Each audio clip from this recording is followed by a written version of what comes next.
Hello and welcome to Hearth and Hammer. We are your family-friendly D&D show. We've got Next Gen in the house. We've got Dave and Kyle. And we got Joshua Sandifer in the chat. Thank you for joining us. Good of you to be here. Appreciate you. And we are super excited to be on session 5 tonight, guys. Episode 5 of our second campaign of Hearth and Hammer. It's going to be a good one. I am super excited for it. Let's see. Couple of things for tonight. You may notice we are 2 members down. We have both Reborn, Crusader, and Sullus are out this evening and are had personal stuff going on, and we wish them the best and hope that they are able to join us another time. So we are going to continue on, though. And Josh, yes, absolutely. We need an extra party member. We'll talk later.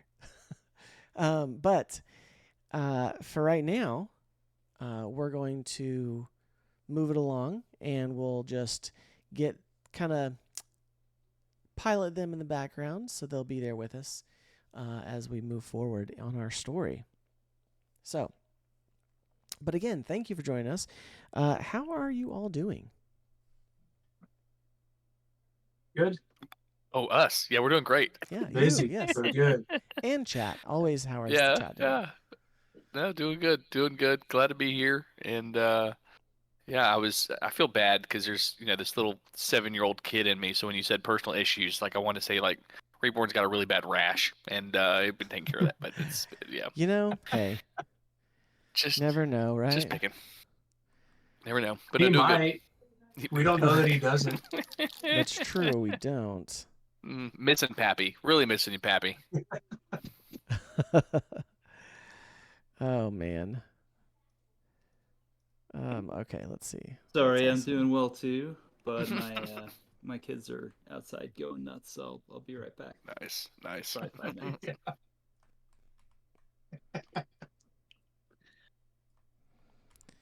Yep. Summer vacation is here. And Yes. Yes, it is. the kids have just, I don't know. They're just already completely running amok. So. Yeah, today was my kid's last day at school, so we did summer wish list at dinner. Okay. So we go over all the things you want to do for the summer. Let's see how many of these we can get done, and then summer goals, and then our daily schedule. Like these are things like they'll have like 7 hours to do whatever they want to do, but 30 minutes of reading, doing your chores, things like that. So that's what we did tonight over dinner, Need to do that. Awesome. and then played Fantasy Flux. Ooh. Nice. Yeah, this is the kids' vacation week where they get to basically play games all the time. Yep. After this week, the oldest loses most of those privileges because of school-related issues. So he'll get one day a week where he gets to play games. It's gonna be a tough summer for me, so pray for me. Just trying to teach my kids that they are on summer vacation, but the grown-ups are not receiving summer vacation. Oh, yes, so absolutely. we don't just get to do whatever we want all the time, unfortunately. Yeah, and then we still have to work. It's just unfortunate. Okay, let's see. I think. Sorry. You're good, man. That's fast. Yeah. Quite fast. They needed hugs. Just needed a hug. I hear you. That's what ours. Usually That's what they good say. for 1 or 2. Just need a hug tonight. We'll see how long it lasts. Yeah. A hug, I gotta find sleeper hold. my notes from the other day too. Okay. Beautiful. All right. Well, hey, let's go ahead and dive into our recap, and then we'll jump into tonight's episode.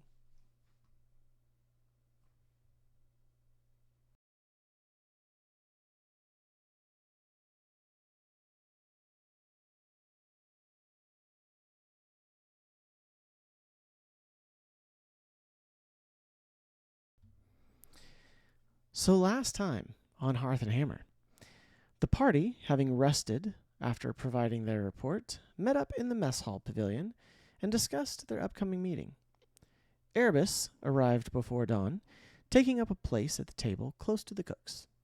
Tikatik wandered in next in the early dawn light and presented Erebus with a homemade pin in the shape of a crown and a smirk on her face. Erebus gladly accepted it and tucked it away, also with a laugh. Loris strode in next with the early crowd, acquiring coffee for himself and a second round for the others. Vigo and Pappy eventually joined the group, having overslept, and the discussion continued. As the chime for the day's challenges roused the harvest goers, a familiar young apprentice found the group and led them to a fancy inn in the township below the Tetralith Academy. Upon entering, the party were greeted by Magiscribe Dalen, the elderly wizard they met the previous day, and were shown to their seats at a large table. They were introduced to Ryan Fitzwilliams, a craftsman who leads the Suvandrian Enclave, and Lady Rosalind Fleming, the merchant who leads the Theorandian Enclave, as well as half-elf named Trent, whom also appeared to have survived an attack by creatures from the Shademyst, though his party was not so fortunate. Entering last, the tall elven tetrarch Elevan Silverleaf, lord of the Architect Mages, brought in another adventuring group of various races and states of armor or magic, and introduced himself to the party while the others found their seats. He was familiar with Erebus and then greeted the remainder of the party, even Tikatik, through mental communication. As the meeting commenced, news was revealed of those three parties that had encountered creatures of the Shademyst, some similar and some different than the ones our heroes encountered. Plans were laid out for a group of 50 soldiers to accompany not only these two remaining parties, but also the two tetrarchs and a few other mages from the academy, in order to track down what they assumed to be a small raiding party that had entered so far east. As they left the meeting, they were all given coins of exquisite value that could be shown in offering of supplies for the coming trip. And that was where we left off. So, heroes, is there anything else that you need to gather before getting together and leaving in the mid-afternoon? Good to go. I'm ready. Okay.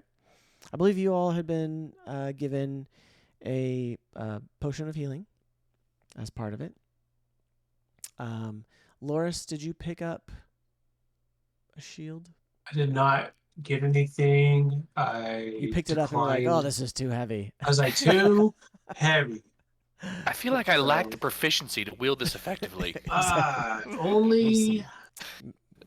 Memory. So, hey, I do not know what to do with this coin of exquisite value. Did you get anything else? I can't remember if you got like a staff or a dagger or something. No, I thought about maybe I already have 2 daggers and a light crossbow.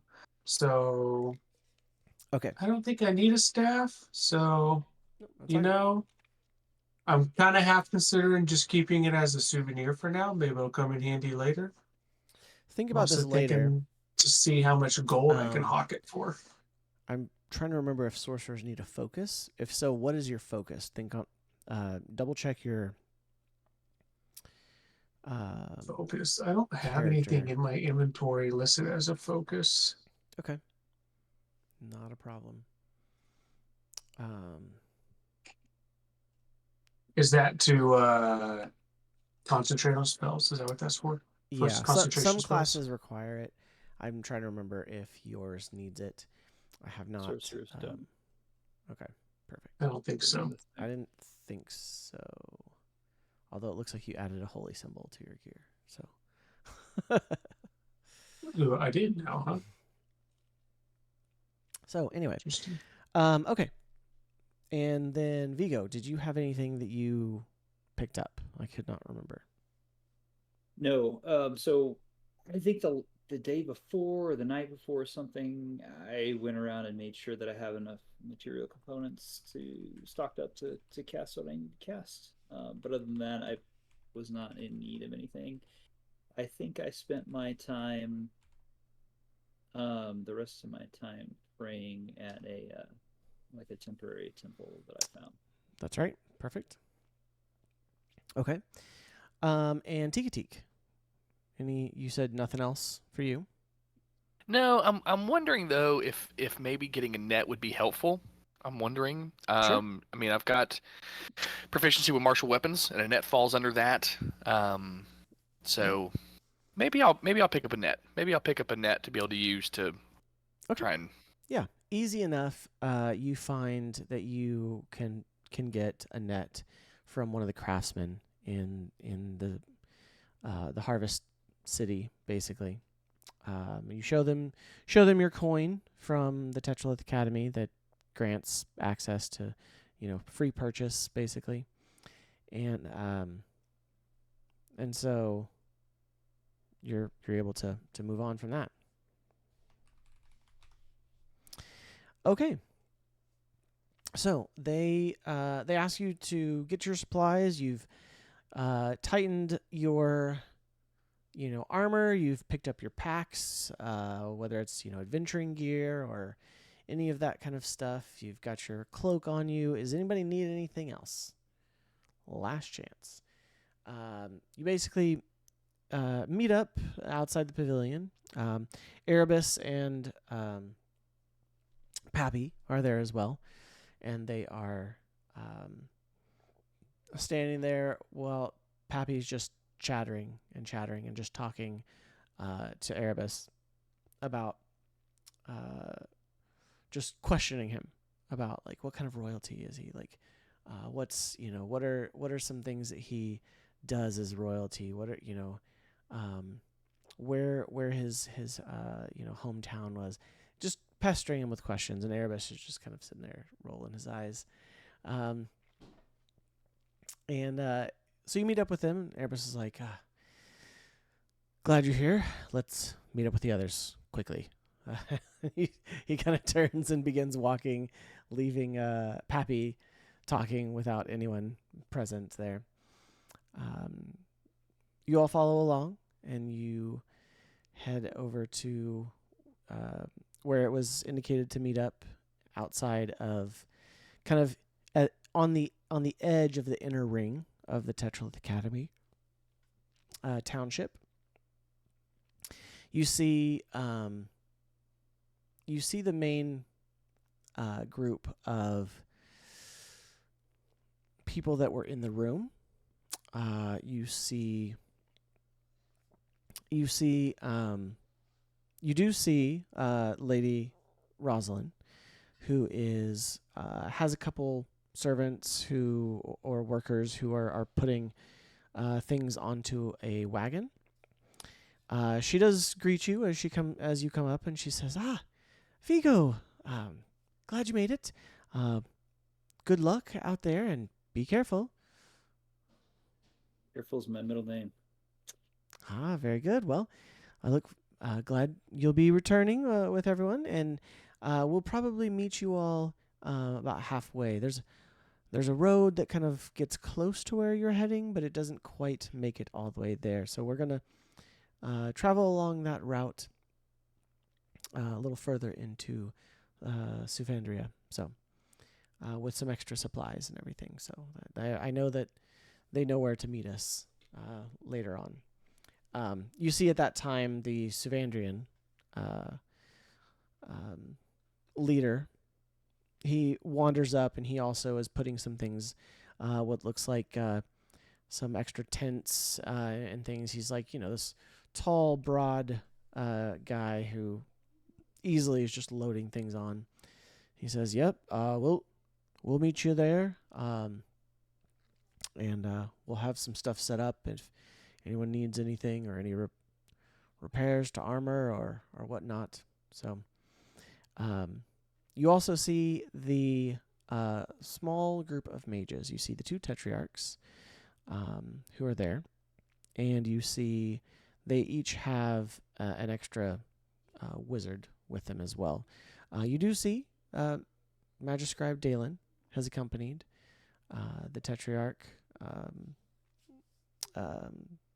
and then you see another young yellow-robed mage who has joined Elevan, who is the Tetrarch of the Architects. So, And sorry to interrupt. I look around. I see the rest of the other party that was at morning, but I do not see Trent. correct. You don't see Trent. He was the single party member from the third party. He was the only one who was not killed or gravely injured of his party. Can I so ask, Lady Rosalind or someone else around, like, what about Trent? I met him briefly. Is he not joining the party? She, in between kind of checking off a list of items because she's not doing physical labor, she's like, I believe he was staying behind with his party. He did have actually a family member, I believe, who was gravely injured, and so he's remaining behind with them. Oh, okay. Well, give him my best. Absolutely. If I see him, I shall. You do see gravely injured here, so. You do see a the other party of adventurers who was there in full. They are off on kind of the other side as well, and they are tightening their straps and checking armor and everything, and they just kind of give you a nod from across the way. They're about 20 feet from you. Lord Elevan steps forward and he says, all right, so as not to alert or alarm the remainder of the people here during the festivities, the legionnaires and the troops from both Theorandia and Suvandia are going to meet us on the edge of the woods. They're exiting from different areas to be a little more discreet. So we'll meet up with them shortly. But if you all are ready, we will begin. Okay. I do that. All right. Erebus steps forward and he says, we're ready. Pappy, oh, yes, absolutely. We're so ready. You guys are so lucky to have us. We're excited to go. Lord Elevan kind of gives a smirk and says, very well. So you all begin your journey. At this point, you're in a large enough group that, takes you 20, 30 minutes to get to the edge of the woods. And then there you meet up with the group. There's about 15 or so of the Tetralith legionnaires. And then there are about 15 of the soldiers from each Suvandria and Theorandia as well. So all the Suvandrian have the dark blue masks with kind of the orange trim and kind of symbols, and then all of the Theorandians have the green or the black masks with the green trim and icons and stuff like that. So you naturally kind of fall in, and they all kind of give you a nod of respect, Vigo, for having for being a fellow countryman, and then also for being a part of what they deem as such a prestigious group to be heading out to nod back to vanquish the threat that they believe will just be taken care of as an easy afternoon. So you move forth, and how about everyone give me a give me either a survival or a nature check.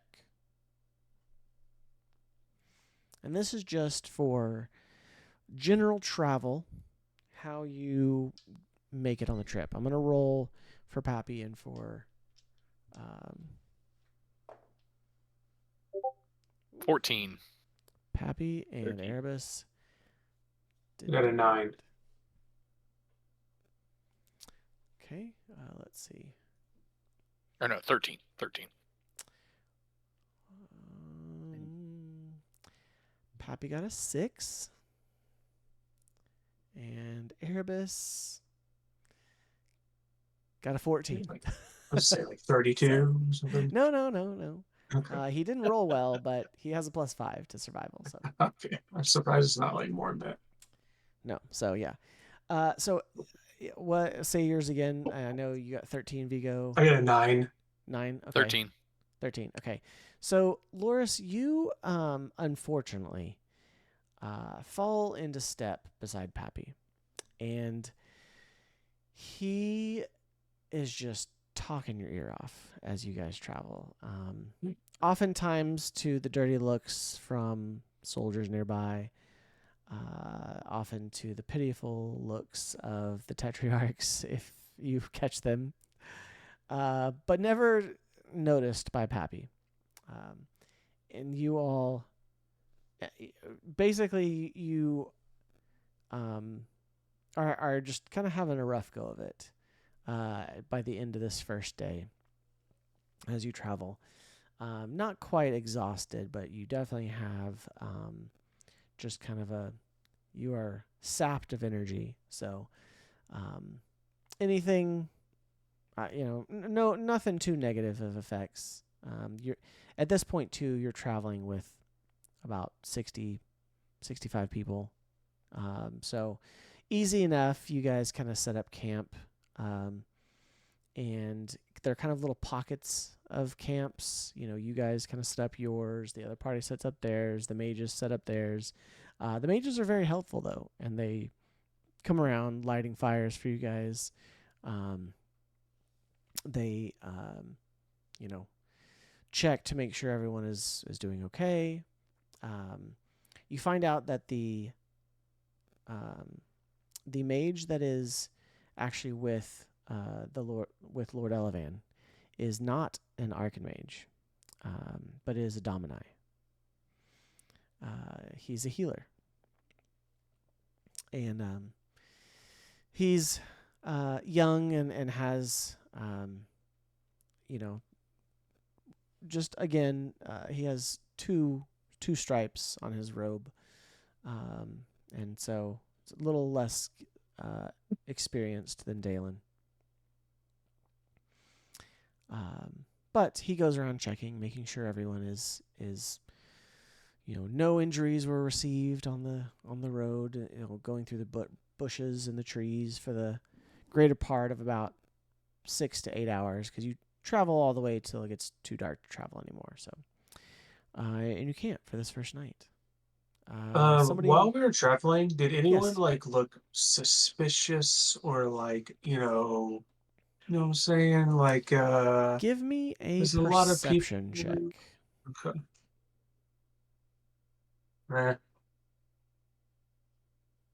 11.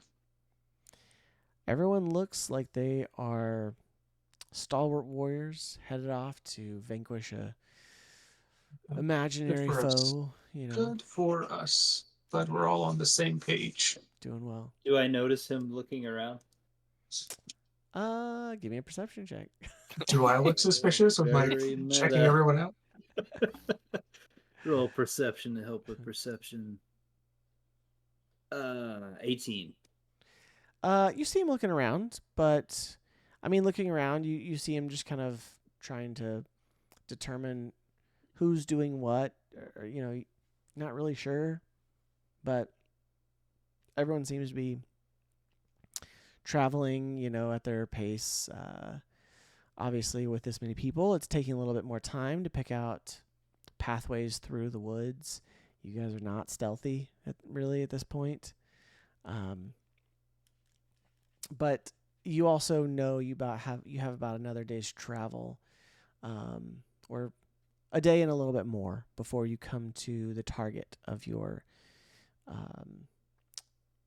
journey, which is the ruins of an ancient city. So that are deeper within the woods here. I won't delay it too much, but I'm interested in talking to the Domini person. Okay. Yeah, give me a charisma check. Okay. Charisma should be good enough. Or charisma or persuasion, we'll say. Oh, let's do persuasion. That was a terrible roll. 13. Okay. You're able to engage in just a little bit of conversation with him. He is mostly interested in his name and in his name. His name, how he got into the school, and maybe if he feels like we're likely to have a lot of injuries with the party this size. Okay. So you approach him. He is actually a very let's see. He is a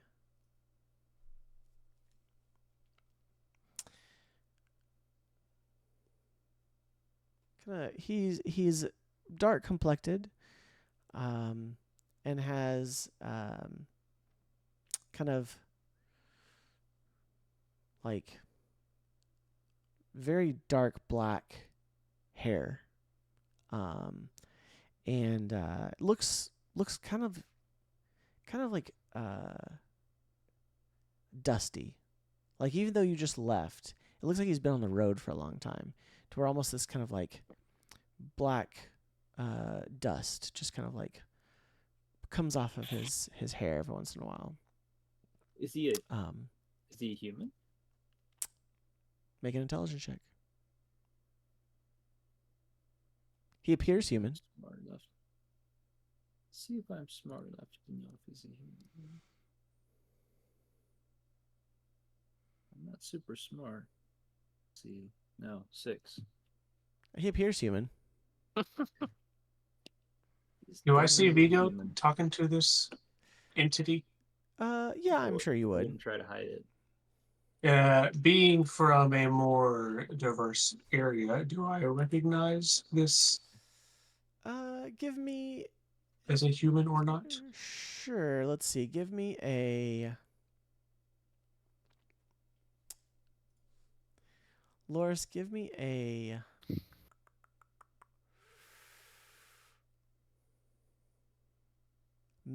give me a medicine. No, give me an insight check. And also, I don't know if we're wrapping this in one. Does this black dust that is coming off of the person having come in close contact with a shade creature? Is there am I noticing any connection there, or is it just seem entirely different? It seems different. Yeah, it doesn't seem like. Okay. And then what were you saying? What am I rolling for? Give me an insight check. Got a good one. 23. Okay. You are certain that this is an Earth Genasi. Earth Genasi. That would make sense. I might know that. I'm an air Genasi. Yeah. Okay. So yeah, you're fairly certain. And so the kind of black dirt dust coming off of him was kind of an indication. You're used to looking for visual clues like that. I mean, your hair kind of waves, as an air genasi, even sometimes when there's not any breeze. Not that either of you have noticed that yet, but but yeah, it's something that you're kind of used to looking for. Also, like I said, he's very dark complected, not in a natural sense, almost like like everything is just a little bit like more like stone or almost even like charcoal color. Like everything has a little bit more of that kind of like dark black stone color. Otherwise, he just kind of looks like So like you said, Vigo, his hair is dark like that. Yeah, he's at almost like one point, Vigo briefly considers to ask him whether or not he's washed his hair recently, but he thinks better of it. And instead, good, good. what's your Um, name? In his rounds, because like I said, he does come around at some point. Yeah, when he gets to me. Yeah. When he approaches your party, he kind of briefly checks in and he says, yes, are any of you injured in any way? Do you need any medical attention? No medical attention. Just pretty worn out. Pretty tired. It's understandable. It's been a long trek. Definitely more than myself is used to. And you ask him his name, Vigo, and he says, my name is Draco. Draco. Mouthful. No. It's Draco Boy with mouth. a K. Draco with a K. Okay. My name is Draco. Draco.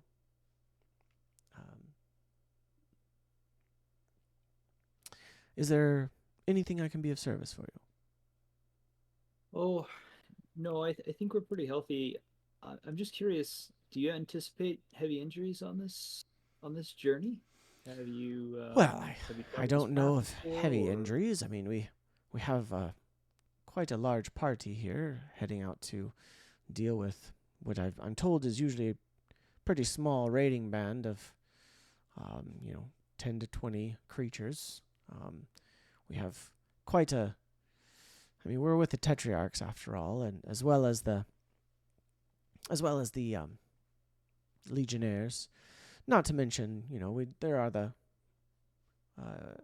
national troops here as well, and I hear they're quite formidable in their own right, though I don't know. Well, I actually have a question. So having fought these before, have you found these creatures to be susceptible to certain elemental attacks? I thought maybe you might kind of give Oh me heavens, I haven't some fought these creatures information, or do before you at know, all. like, for us Genasi, like, are our various elemental techniques going to be able to come into play, or should we steer away from certain?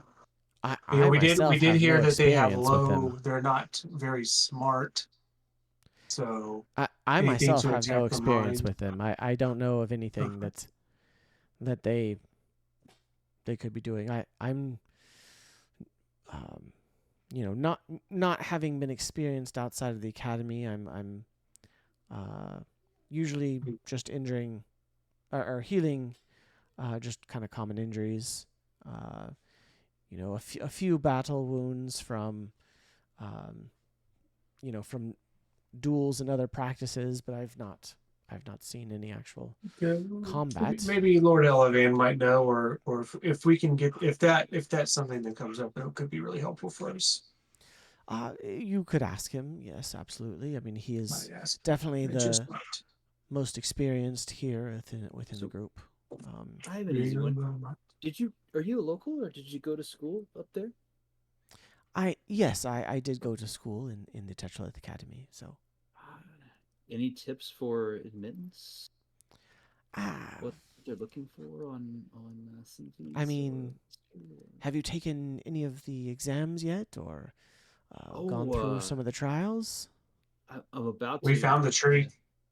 Yeah. You found you mean like the survival trials? We did the first trial. Yeah, I'm just kind of Okay. horsing around. We did the first trial.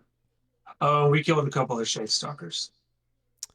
Oh, that too. I Yeah. heard People were really that you impressed. guys, part of why you are here is that you fought some things. Yep. Is that a shade stalker? It's a shade stalker in the background. I pretend. I try to play it off that I wasn't terrified. when I said Shade Stalker, and then I heard a noise out of nowhere. Do they train Um, war priests? Are they like a sub genre of I mean, Dominai, war or- priest is Yeah. not a term that we use. I mean, we have the Domini practice. We are, there are clerics and there are paladins and a few other of the arcane nature who have some divine abilities as well. But Okay. All right. Well, thanks for your yes, time. absolutely. I just one question for him. I was going to ask him, what injuries have you seen? Oh, personally, I've seen any number of accidents, working accidents, people crafting. As No, far as here, you're here. going around. Oh, yes, here. What injuries have just you within seen these here? group. Yes, my apologies. Just I've seen not much. We've had a few people get step in a hole or something and have a lame ankle. We had a minor cut on somebody's face earlier from a tree branch. I mean, we have a large group of people traversing through the forest. It's at this point it's mostly clumsiness. We've been walking through the woods, and people are hurting themselves. Like minor injuries, Teak like I finds this said. hilarious. She finds it so funny that people have injured themselves just wandering through the woods. She begins to just chuckle, and it goes, and she just kind of waves. Instill confidence in. And she just walks away. She's like, okay, and she's going to, as the light's kind of fading, she's going to kind of look for some like game signs, look to see if she can find if there's any tracks or anything. Maybe try to rustle up some food for the evening. Okay. Yeah, absolutely. Give me a nature or survival. Well, so because she's a natural explorer in the woods, she can easily find tracks and knows how many have passed and the size and all those Yes, things. If you'd like me to still roll, I can still roll. No, but no. Easy enough. You're able to find. You're able to find absolutely tracks of some small game. Okay. Rabbits, squirrels, stuff like that are pretty easy to find the tracks for. However, with this large group of people, you feel pretty certain you're going to have to like wander outside of the camp a ways to find anything. Is that? I mean, you can do that. Yeah, no, I think I know that they probably have brought provisions. Yes. She, though, being around people all day is probably going to want some time a little bit away. To break away a little bit. Also, because this natural explorer, I can find twice as much food as people normally be able to find. So she's going to take on herself to make sure that the boys, Tika feeds the boys, make sure that they get enough to eat. So she's going to kind of break away, walk away, start trying to forage to get some food for them to have. She would love for the rest of the teams to be jealous with the spread that we're taking in. All right. I think Erebus probably sees you looking around and in some way tries to get your attention and join you on that. Okay. So okay. I'm gonna have him roll. He's got a fairly high survival though, so and accompanying you, I'm gonna give him advantage. Sounds good. He got a natural 20, so perfect for 25. There we go. So the two of you sneak off easily past the picket line of soldiers and wander into the woods.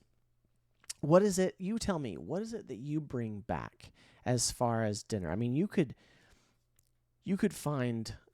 You probably would have been gone for a couple of hours, but you could easily have brought back larger game, a nice, a pig or boar or a deer or something. I mean, like, what is it that you want to bring back?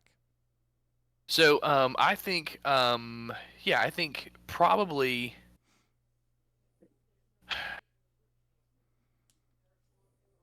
Yeah, so I think that Erebus is probably I'm going to task him with looking for larger game while I'm setting some snares to try and get some smaller stuff. So I would say Tika, in addition to, let's say she snagged 3 or 4 rabbits, nice sized rabbits she's carrying back, but also in her pack as they were walking, she was gathering berries and just kind of tucking them in her pack as she was walking. Nice. So in addition to these several rabbits, she has a whole bunch of berries that they can eat on and whatever. You actually find a fruit tree too. What kind of fruit? Perfect. Do you find?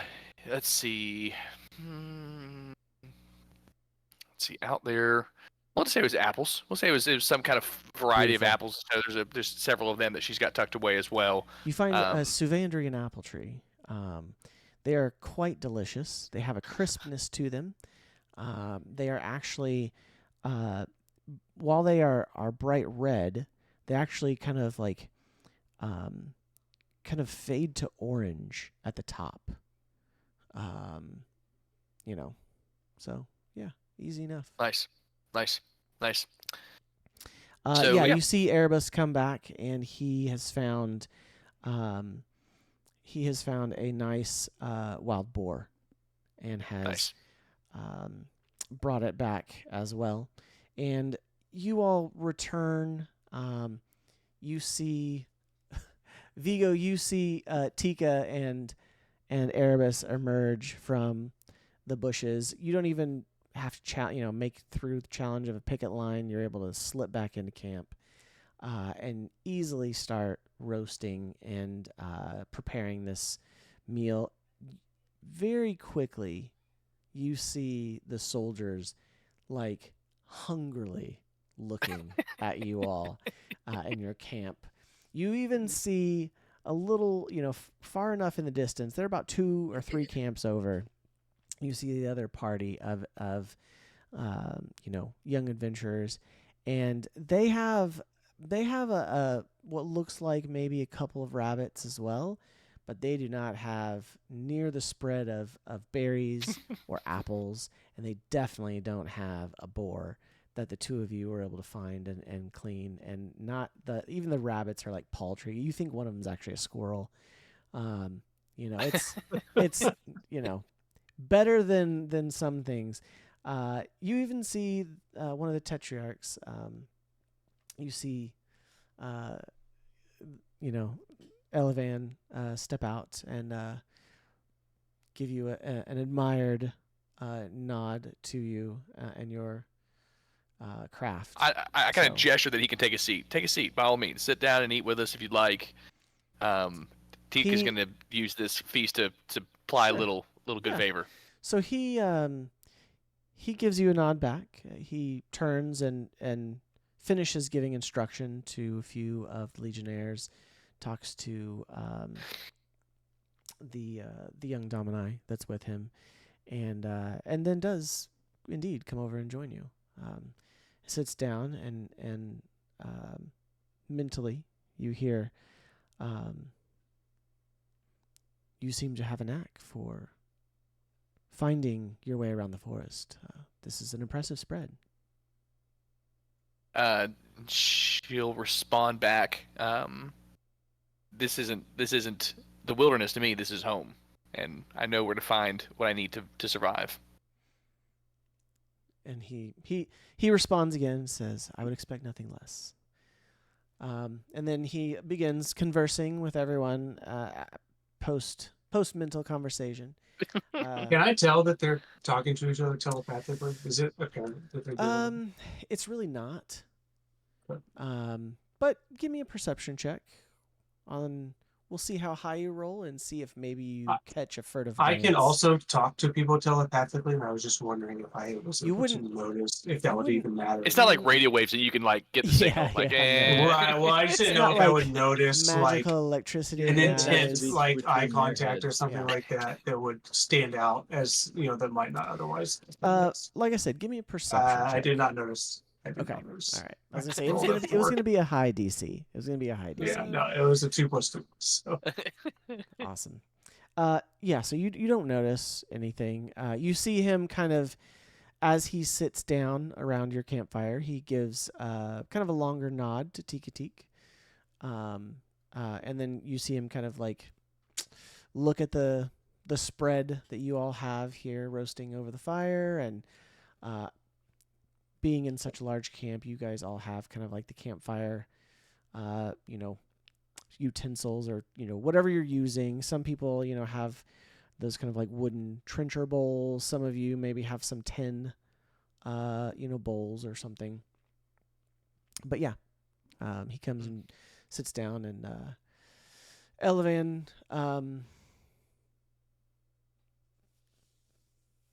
Tika, give me a perception check. Vigo, why don't you as well? Laura, since you just rolled, I'm not going to have you roll one. 15. 15 as well.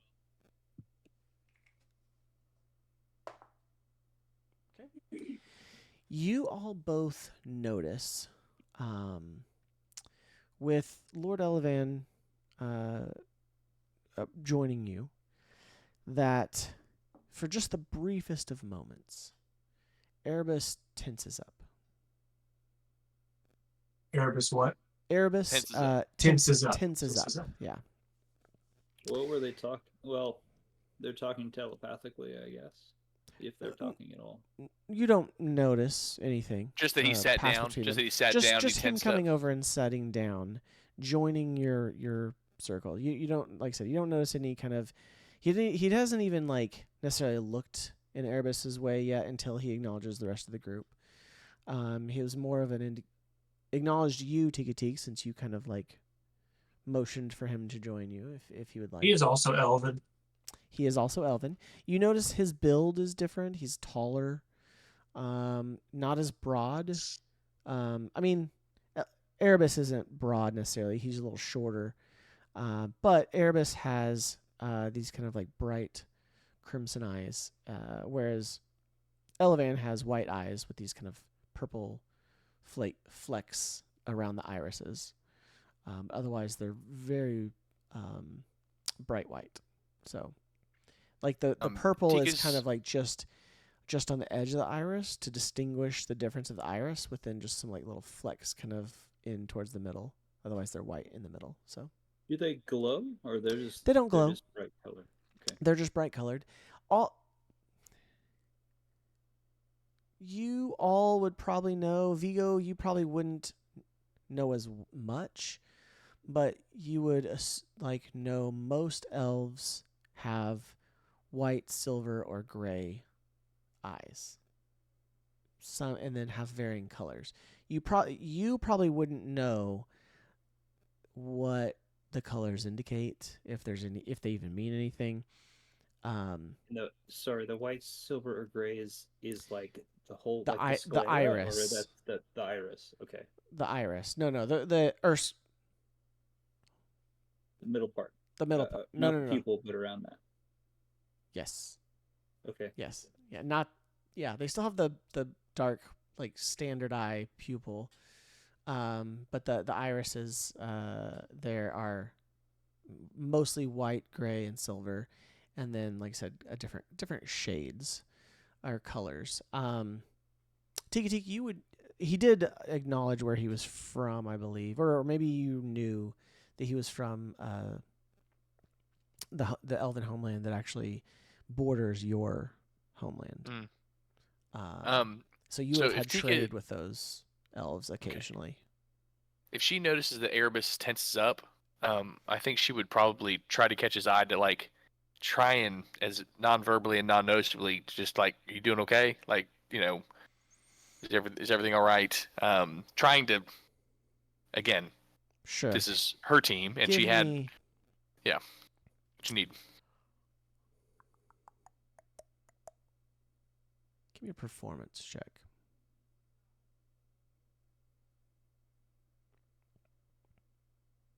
See, it's too dark. 14. Okay. He does catch your eye after a minute, and you notice kind of like the muscles in his jaw, like the tenseness kind of eases a little bit. Like you notice that he's noticed you've noticed him. So he knows that I know that he knows that I know. Exactly. Yeah. And so he kind of tries. You see him make a visible effort to relax a little bit. And he just kind of like very imperceptibly nods at you. Okay. But he's there. Did you all have any questions for Lord Elevan? He's complimenting you all on your impressive spread of dinner for the evening. Does Elevan have the same skin tone or hair color as Erebus? Yeah, Erebus. No. He has dark hair. Like very dark hair. Like most elves, you don't know how old he is. You believe he's fairly old, at least old enough to remember the last invasion. He... Jeez. I mean, So that's over 100 years. ago? Yeah. Okay. I mean, like, Erebus is... Yeah. I mean, I don't know if you actually have talked about that yet with Erebus, about his age, so... Surrounded by old people. Tika's not, and Loris isn't, so... Pappy is. But elves don't look old, though. So Erebus looks like he's in his, late 20s, early 30s, maybe. So. Okay. Questions? You have? I questions? just had the same. Or sorry, go ahead. No, I thought you wanted to talk to Elevan. Yeah, I was saying I just had the same questions before. I see that you brought like an Earth Genasi, and I didn't know if any kind of elemental use would be beneficial for us when we're fighting the Shade Stalkers. Obviously, this Earth Genasi you brought it was like a healer, but I didn't know if there would be any elemental powers would come in use fighting against the Shade Stalkers. Dominic Draco is, while he is a Genasi, it has no bearing on why he came, other than he is an experienced healer. However, not many have experience in any kind of combat healing with the Shademyst. But he's quick on his feet and he's got a sharp mind, so that's why I brought him. As far as any kind of weaknesses that the Shademyst creatures of the Shademyst have, not much is known of them.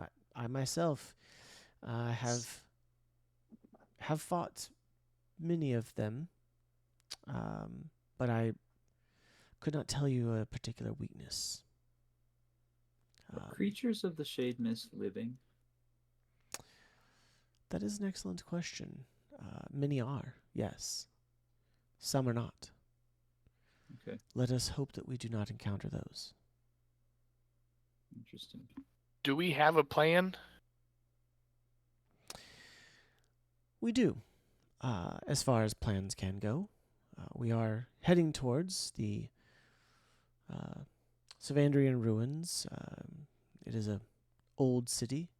It was actually old before the fall of the Silphorian Empire, and has been lost in these woods for many hundreds of years.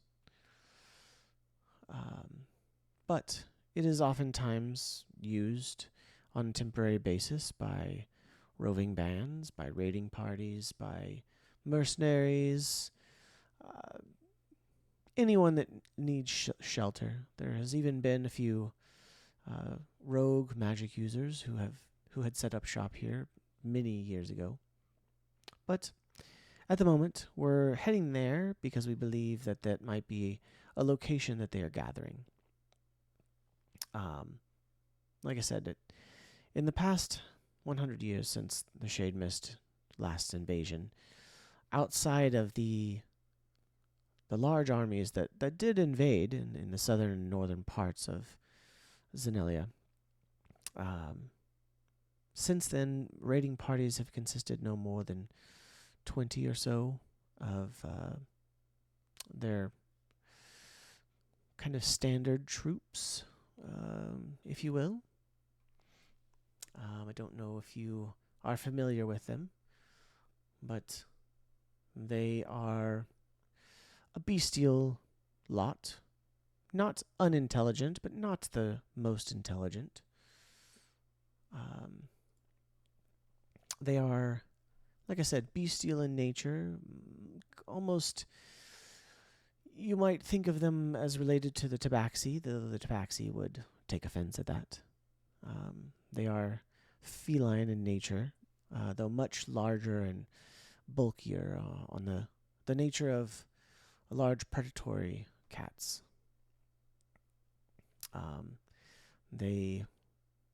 We call them the Lagithka. They have other names. Some have, names for the sounds that they make. But they're covered in fur. Their colorations range from mottled browns and tans and grays to oranges with dark stripes on them. Some black with even deep black spots on them. They typically fight in war bands, like I said, of about 20 or so. Oftentimes, they will have at least one or two magic users, and then a few, either 2 or 4. Usually, it's a couple pairs of scouts of the Shade Stalkers, which you all faced as scouts and also as ferocious beasts of command. They use magic to have them do their bidding. But they are humanoid in nature and use weapons of war as do most of us.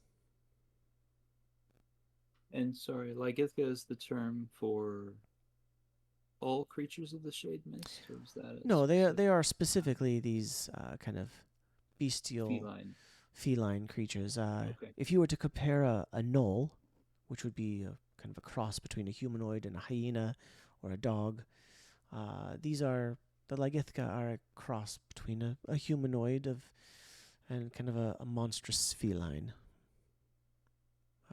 Many have bestial feline heads that have sharp fangs and, will use claws.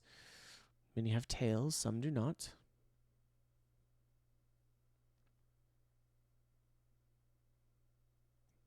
But, as I said, it is discomforting to know that they have ranged this far. And so, myself and the other Tetrarch do plan to try to capture at least 1 or 2, maybe even if there's a magic user there, and try to learn some information. But as how they've been able to range this far east, but do not expect anything more than that. And no known weaknesses, as far as we know, like elemental damage. They are no known weaknesses. They are just as susceptible to ice as to fire, as well as blade or mace.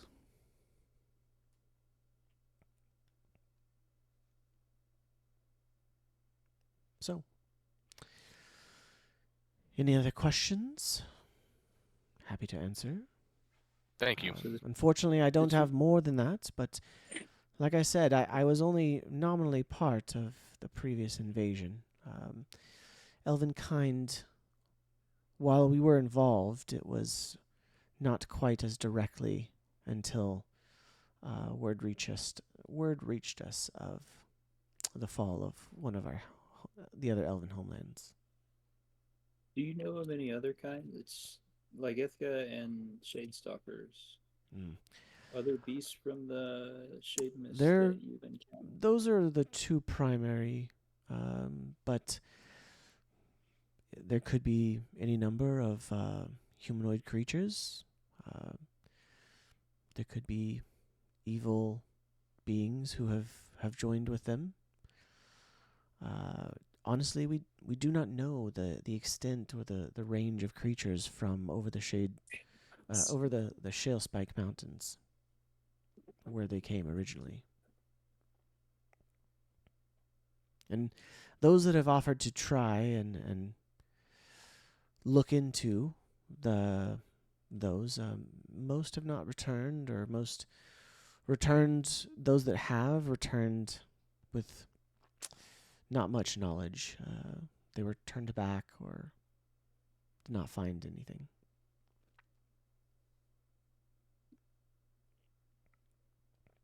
Okay. However, I also am more involved in the Tetralith Academy than I am in matters of my own kind.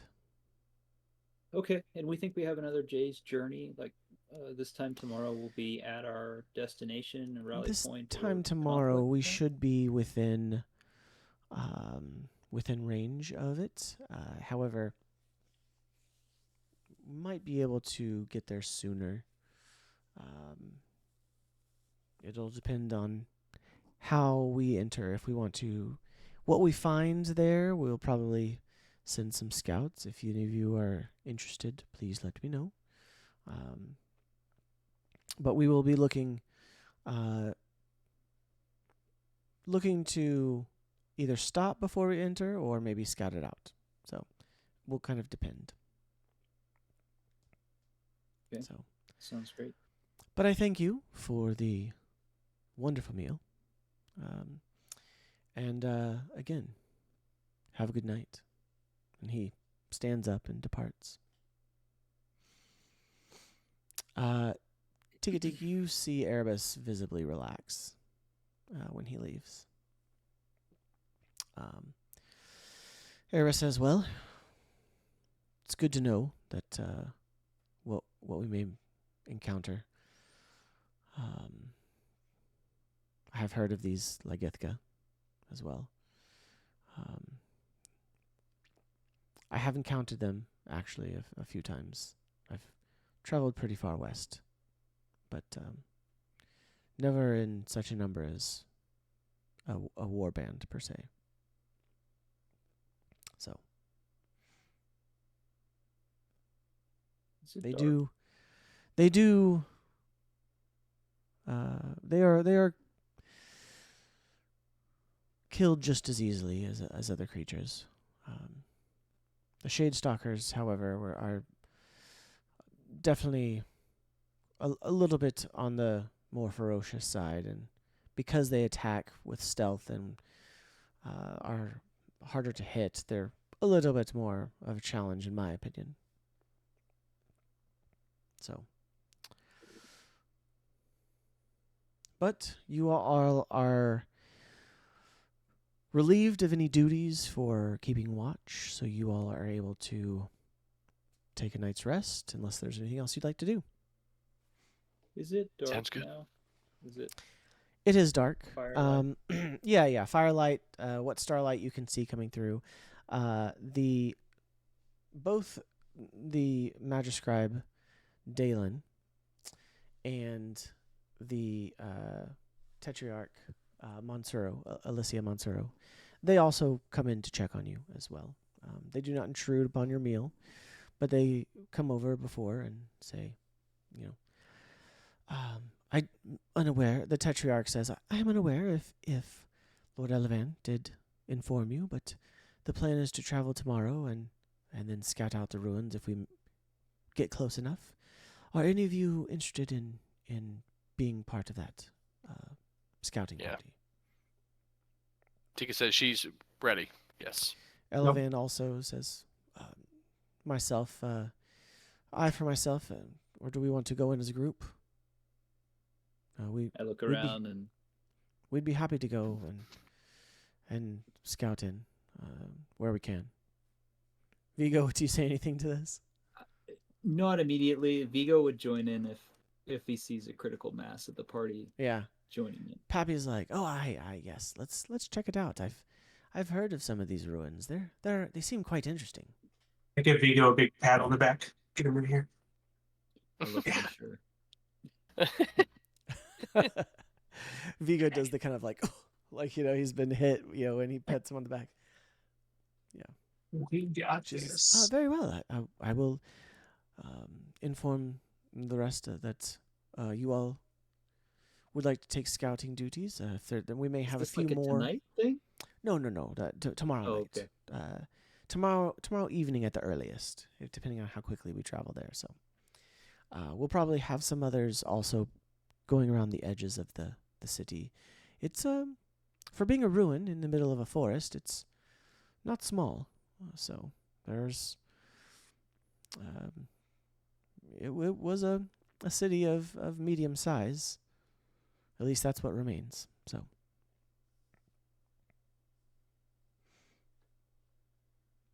but I bid you good night, and we'll see you in the morning. Thank you. You all can mark a long rest if you need to. If not, we can just continue on. But easily enough. Yeah, go ahead. I want to before I go to bed, can I walk the camp and I think I want to. You looking for your honey? No, I think I She want didn't to play off of Kyle's idea earlier. So, or sorry, Loris's idea. So Vigo gets up and just strolls around. He would probably awkwardly talk to folks here and there, but it's more for observation. I want to see if there's anybody that looks suspicious or out of place or Okay. doing anything Give interesting or me odd. both a perception check and a performance check. Or performance or stealth. Basically to see how if you can either stealthily check out the other members of this party, or if you can act normal, and then also what you perceive. Nat 20 on perception. Okay. Can I take off my scale mail before I walk around? Yeah, you can. All right. 18 on stealth. Okay. Yeah, I mean, you're not trying to hide from people, but you are able to hide your intentions as you walk around. Funny enough, you are able to strike up these conversations of minimal conversation, but enough that you're not necessarily being suspicious yourself, and you get a sense that everyone in the camp here is let's see. Yeah, everyone here in the camp is fairly on the up and up. There's not like anyone that's acting suspicious. Some of the soldiers, maybe are a little more nervous than others. The Savandrian soldiers are almost at home. I mean, this is their nation. A couple of them are like Tika. A couple of them are kind of at home in these woods, because these woods extend up through Theorandia and Suvandia, all the way up into Fallraven and into the Elven homeland to the north. I mean, these are a long ranging woods with some rolling hills in the midst of them. Even some kind of small mountains, not necessarily. But yeah, so you just get a sense that everyone's kind of present, thinking, oh yeah, we're going to go in and we're just going to wipe out this little raiding party. Okay. It's like a hunting trip. Everyone kind of treats it like a hunting trip. Do I notice Vigo walking around being super normal and sociable and fitting in and talking to people? Something's wrong. Something's terribly don't. wrong. Normally do that. Okay. Well, actually, give me a perception. I'm not sure check. how spread out this is. Can Shadestalkers possess somebody? I got 12. Nope, you don't see him. Okay. You saw him get up and kind of wander around, but you weren't really paying attention to Okay. like. Sure. So last question, and then I'm done for the night. Travel wise, we're kind of, if you think about the map, we're walking north along the white checked line or dotted line from on the academy eastern side. up the, yes. on yes. the eastern side in Yeah, so you're in but then- Suvandria. Correct. You're Okay. going up the kind of eastern side in Suvandria in a kind of a wandering path. There are actually ruins further up in the woods there. So are we like in the center part, north to south of Suvandria, or even that far? So it's still kind of along the western edge of Suvandria. I mean, you could probably take half a day and get to Theorandia. You know, the border is not too far. How far north are we from the top? I mean, you probably would have traveled maybe a third of the way up. I mean, like, the map obviously is not indicative of all the trees. I mean, it's decently thick woods. But yeah, it would be probably a third of the way northward. Okay. So I'm good. I would go to bed next. Okay. Anybody else? I go to bed in like a centered group of people where I'm not on the edge. You all are well protected. Alert. There's also 45 or 50 soldiers out there. Yeah, well, who I'm not on the outside of that definitely 45 or 50. No. You That's all. and you and the other party and the mage party. And then there's probably honestly another half dozen camps kind of around you guys. I guess people are soldiers. taking shifts on all this stuff Yeah, too. Huh? yeah, absolutely. So yeah. All right. Well, I sleep better. You all get a long night's rest. It's uneventful. You're in a large party. You know, this is almost like one of some, you know, you may think like you would think, oh, this is like a large nobles hunting party almost, right? Where they go out, there's way too many people, and then they send out, you know, some of the like servants or workers to like actually do the hunting or scare up the prey for the noble to do like a, you know, obligatory killing shot or something. Like, this is like a big party. But you all arise the next morning. You all have quite the good breakfast. Tikatik's able to find some like quail eggs to go along with the you know, bacon from the boar and the berries and stuff like that. So it's, again, amazing spread. Tikatik's gonna need a feat in cooking later or something. No, I bring it. Y'all cook it. That's the right, deal. That's the deal. Yeah. Erebus surprises you. He's actually, you know, he's like preparing and cooking. He does his part for sure. Pappy even is, you know, gets in on the cooking. So, but you know, anyone with a mouth that big, you figured could probably knows how to fill it. So. All right, so yeah, the next day begins easy enough. You do make a little bit better time, but everyone go ahead and give me again a survival or constitution check, one of the two. Natty 20. Natty Nat 20, one. nice. Nat 1. Yeah. 8. Ooh. 8. Okay. Where everybody go? Pappy got a 2, so well, Didn't sleep which is too like well. a 6. I have Bacon didn't sit too well. She had too much good food. She was groggy the next morning.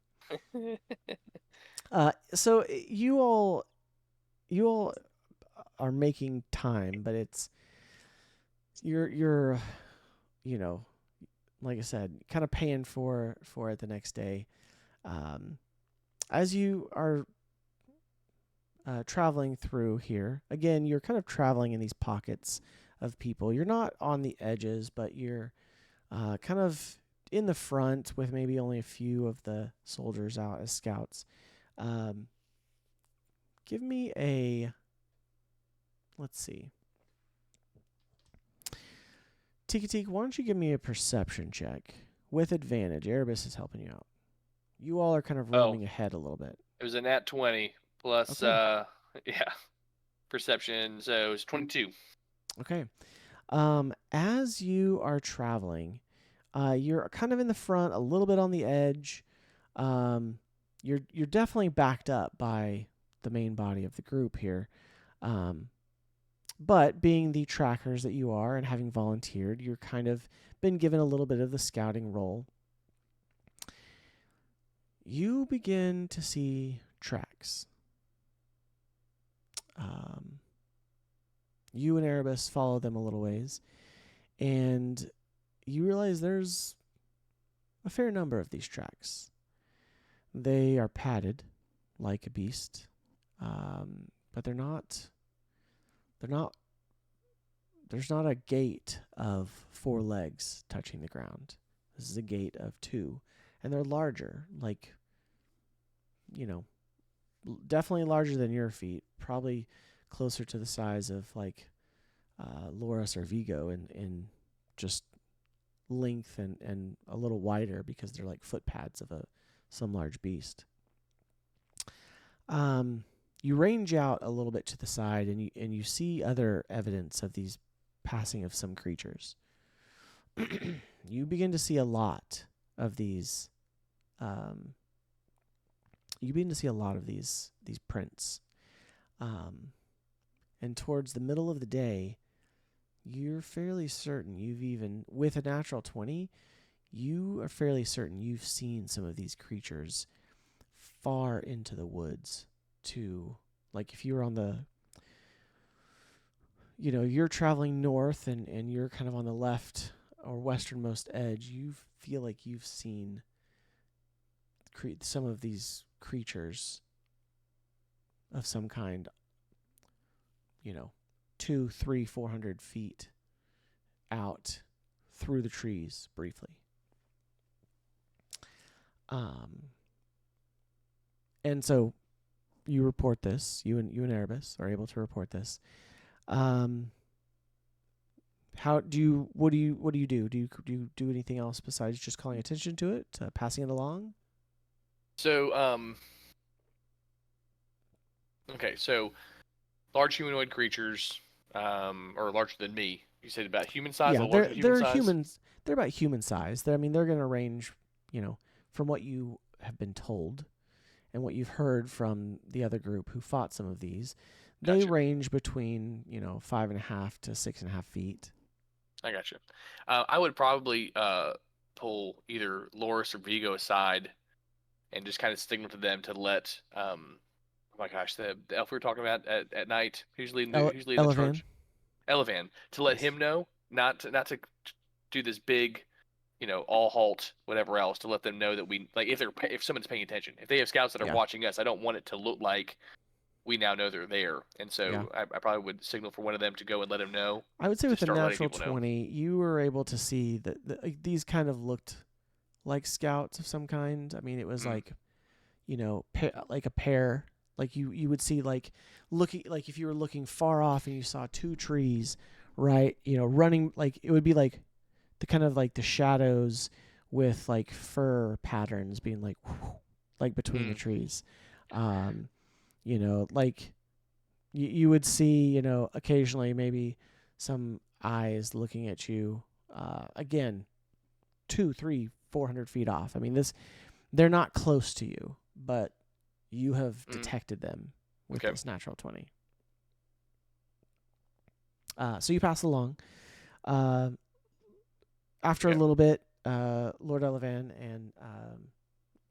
and Lady Monsuro do come over, and they say as well, so you all have seen what looks like a flanking party or scouts? Erebus is... Yeah, Yes, we've seen things. Tiki especially spied some of them. Spied some fur patterns. We've also seen quite a bit of these tracks.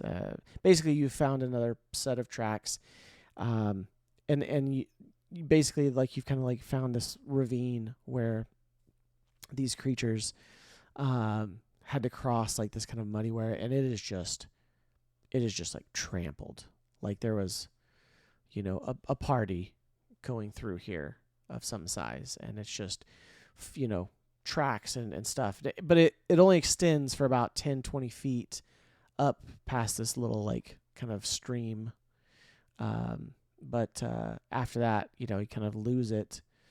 But it's, like I said, 20 doesn't seem so off the mark as far as you're concerned. It could definitely be that, or more or less. You're not sure. I asked Erebus, did you see them in one direction, or do you feel like they're around us? I believe we're in dense woods right here. Right? You're in dense. I say dense. Okay. Those of us from Oklahoma, which is myself and Kyle it's not like and Dave. Brush is trying to eat you. In Oklahoma, dense woods is you can't walk through these trees because there's underbrush. We have something called the cross timbers. It is some of the densest woods in the United States. Not like that. We're talking large trees. There is underbrush for sure, but it'd be larger ferns and bushes kind of sprinkled throughout. There's game trails throughout these large oak trees, with a few conifers here and there. And so it is a large old wood. And so there's plenty of spaces for people to be running between the trees. But there's also plenty of places where you could duck down and hide in the undergrowth as well. It's all about waist high. Tiki barely is, above it, which is why she so easily moves through these woods. Okay. Yeah. So you can see 400 or 500 feet. You could, yeah. I mean, theoretically. I mean, some places it might be a little denser. Some places it's a little bit, less dense, and you can see, through these large trunks. I mean, these trees are, these are going to be trees that none of you could reach your arms around. I mean, they're not going to be redwood size, but they're going to be pretty big. So Erebus, do you think they're all, and I point to the way he gestured, are they all So, our Erebus- destination? Or are they Erebus around? comes back and he says, honestly, it's like they're shadowing us. Like they are scouting us and following us along our journey. Keeping tabs of us. It's a little disconcerting that they're this organized, I guess. I've only ever encountered them in ones and twos myself. After another hour or two, you actually get a report that the same is being done on the eastern side of you. And at this point, you see Tetrarch Monsuro cast a spell as you all are kind of stopped and conversing for a moment. And you see this kind of brief burst of energy fly up into the air, almost like a bird, but it's not quite a bird. It's a kind of a somewhat magical, familiar-looking creature, and flies off. She says, "Well, give me a moment and I'll try to get a better understanding." You see, at the same time, your friend, Magiscribe Dalen, does a similar spell, although his looks a little bit different. And it goes off in the other direction. Within about 15 minutes, you kind of see that energy go and just kind of disappear back into them like a, for her, it was like a bird that flew and just kind of then instead of landing on her arm, it kind of landed and then just disappeared. Kind of stardust or something. At this point, this is mid to late afternoon. Well, I'm afraid to report is a much larger force than we imagined, shadowing us on the eastern side. What I could see through the trees looked to be maybe close to 100. And within a few moments, the same magical creature returns to Magistrate Dalen, and he says, "I fear the same is on the western side, my lady." At this, Lord Elevan kind of, you and kind of the commanders of the troops and the other party are there and say,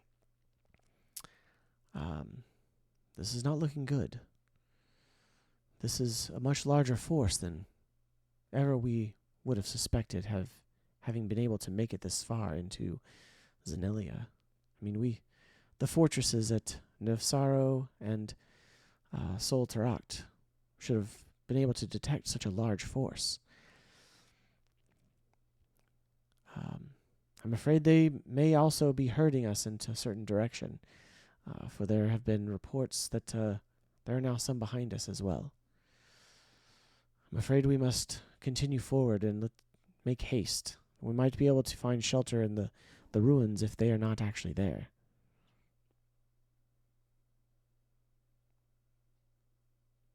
Do you all have anything to add to that? Just following their lead at this point. What are we going to do with the room? What's the plan at the ruins? Well, if they're hurting us, the then ruins that are means they know spread where out. we are, right? The ruins are spread out, but there are several pockets of buildings that we could use as a defensible position. Once there, I can send aid to the force that is meeting us on the road.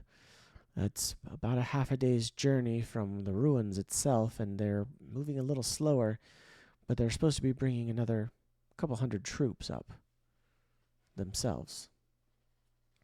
You have a way to look at what's going on in the ruins? Do you have a familiar that you could send out, or a spell? I'm going to do that next, but I believe we've not seen anything ahead of us. We need to keep moving, and swiftly. Even if we need to find a defensible area outside, there's a few rolling hills. We might be able to find some rocky crags to defend before we get there if the ruins are in fact occupied. That sounds good to me. All right. Well, we're going to continue moving forward. I will look ahead. And once again, she casts something. You see her move her hands, and the same kind of magical familiar shoots up and darts forward. About this time, you do hear what sounds like some horns.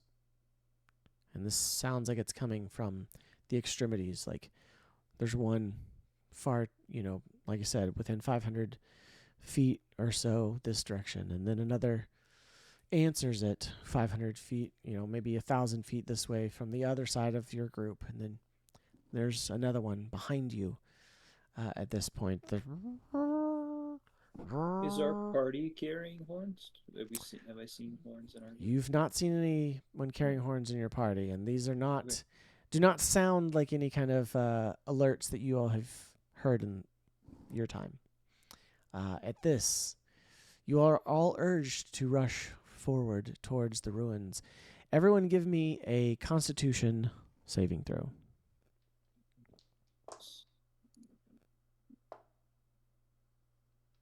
Con save. Saving throw. I get a bonus to saving throw. 19. 19, very nice. 14. Awesome. Pappy got 16. And Erebus gets 20. Dirty 20. So. All right. You all begin to race forward at a quicker pace. Thankfully, as you are kind of you notice the ground is becoming a little bit more rising and lowering, like you're kind of entering some hills that are outside of where the city ruins are.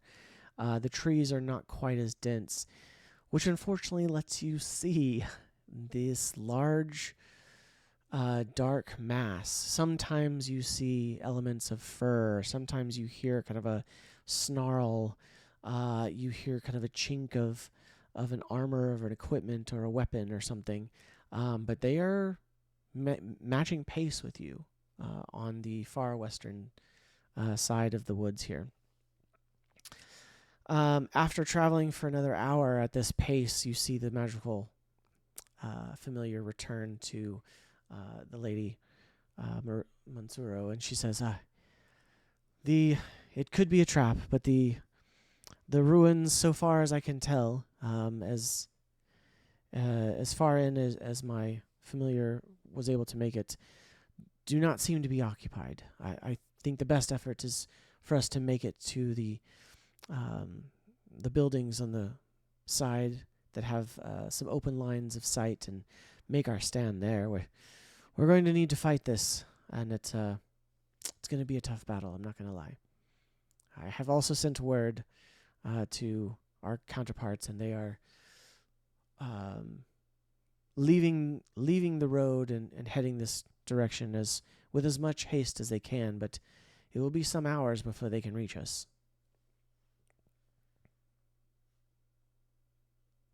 You all doing anything else? No. What happened with the saving throw? Is that still we're waiting on that? No, that was just to make sure that you all were, making it through the woods okay as you're basically jogging through the woods at this point, keeping up a pretty solid, quick pace.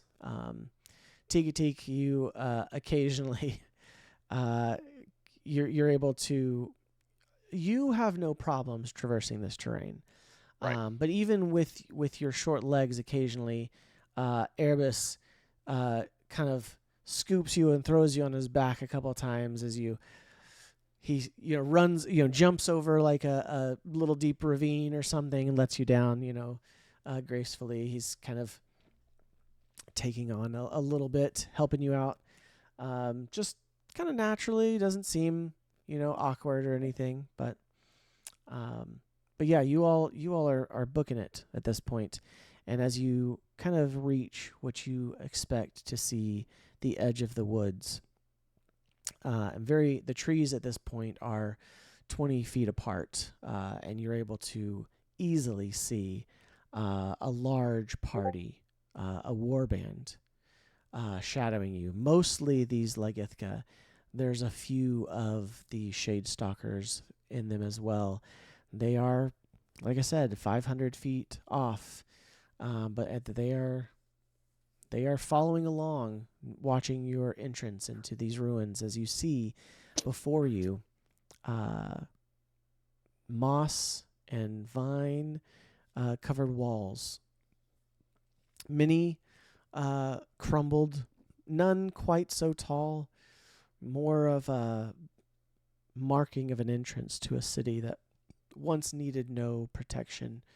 Though there are some buildings, some multi-stories, none more than 3 stories, but there definitely look to be some larger buildings of some kind, and you see them. You make your way towards them, searching for the best possible place to find a defensible position as you and these soldiers and these mages look to have quite a battle ahead of you. And there we'll end this evening's episode. Well done. All right. So, next week's going to be exciting. In for a battle. You've got a battle, and it's not just a little party battle. Though it will be broken up. You're not going to be... but yes, I've got some fun ways to basically kind of compartmentalize this for you all. So nice. Yes, it's going to be fun. So it's a good thing I have a dragon. And who knows what you may or may not find in these ruins. So that's what I'm getting. Kill some monsters and get some treasure. Get some never know. loot. It's an ancient city, you know. And it is a city. I mean, it would be like you know, it's not a small little town or a You fort. found the wondrous shield of +5 doesn't need shield proficiency. It's a magical shield. You don't actually carry it. It floats around you. That would be fantastic. Awesome. Oh, well, first up, real quick, thank you all for everyone who joined us this evening. Thank you to Shademyst James for joining us. Sorry that Reborn couldn't be here tonight, but we are so glad that you joined us, and we hope that you do next week. Thank you for joining us, Joshua Sandifer. Hope that you enjoyed it as well, and we look forward to getting into an exciting battle next week. So we should have our party back together, hopefully, and we will see you then. So good night, and God bless.